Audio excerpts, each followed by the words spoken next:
家好，歡迎再次嚟到為神州禱告2分鐘。每個禮拜最期待就係可以同你哋一齊禱告。我今日咧揀選咗喺良友電台一位聽眾嘅來信，我哋為佢守望。呢位聽眾咧，佢叫做楊姊妹啊。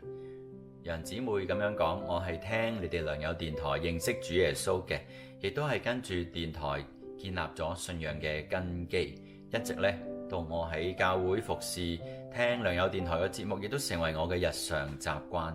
非常感謝良友嘅陪伴。喺我侍奉嘅過程裏邊，我會遇到各樣嘅問題，亦都會有灰心。電台嘅節目總能夠俾我帶嚟力量同埋亮光。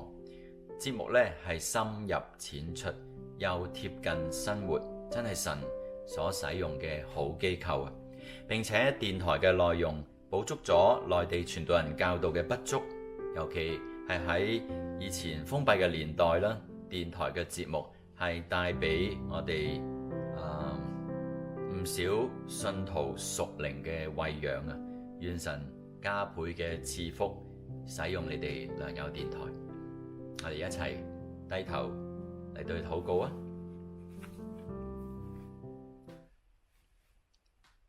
感謝主啊，你真係好奇妙地使用我哋良友電台過去70幾年喺神州嘅服侍。真理嘅電波係跨越山河，讓喺神州裏邊千萬飢渴嘅心靈可以得到活水泉源。求神你繼續使用楊姊妹佢如同雲彩般嘅見證，讓佢嘅見證影響更多嘅人，亦都讓姊妹嘅生命繼續被深耕。我哋同心嘅禱告仰望，奉主耶穌基督嘅名，阿門。今日嘅為神州禱告2分鐘嚟到呢一度，下個禮拜繼續約定你哋一齊守望神州。拜拜。